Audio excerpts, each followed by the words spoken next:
Dikkat! Ushbu video faqat 18 yoshdan katta tomoshabinlar uchun mo'ljallangan. Assalomu alaykum, hurmatli tomoshabinlar.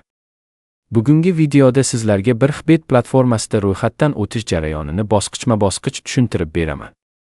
Agar siz yangi foydalanuvchi bo'lsangiz va qanday qilib hisob ochishni bilmasangiz, ushbu ma'lumot sizga yordam beradi. Avvalo, BirXBet rasmiy sayti yoki mobil ilovasini oching. Bosh sahifaga kirganingizdan so'ng ekranda ro'yxatdan o'tish tugmasini ko'rasiz. Shu tugmani bosing va ro'yxatdan o'tish jarayonini boshlang. Keyingi bosqichda sizga bir nechta variantlar taklif qilinadi. Masalan, telefon raqami orqali ro'yxatdan o'tish yoki elektron pochta orqali akkaunt yaratish. Siz o'zingiz uchun qulay bo'lgan usulni tanlaysiz. Ma'lumotlarni kiritishda juda ehtiyot bo'ling. Telefon raqamingiz yoki emailingiz to'g'ri yozilgan bo'lishi kerak. Shundan so'ng sizga parol yaratish so'raladi. Kuchli parol tanlash tavsiya etiladi, chunki bu sizning hisobingiz xavfsizligi uchun juda muhim. Endi eng muhim qism promokod. Agar platforma promokodni kiritish imkonini bersa, u yerga BirXBet Pro kodini yozishingiz mumkin. Bu kod ayrim aksiyalar yoki bonus dasturlarda ishtirok etish imkonini berishi mumkin.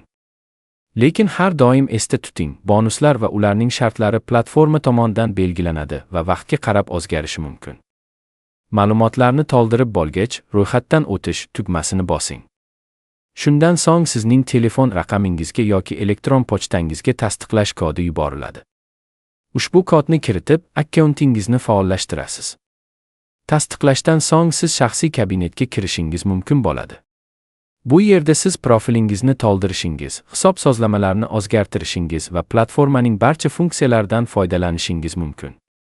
Keyingi bosqichda, agar xohlasangiz, hisobingizni to'ldirish uchun mavjud to'lov usullaridan foydalanishingiz mumkin.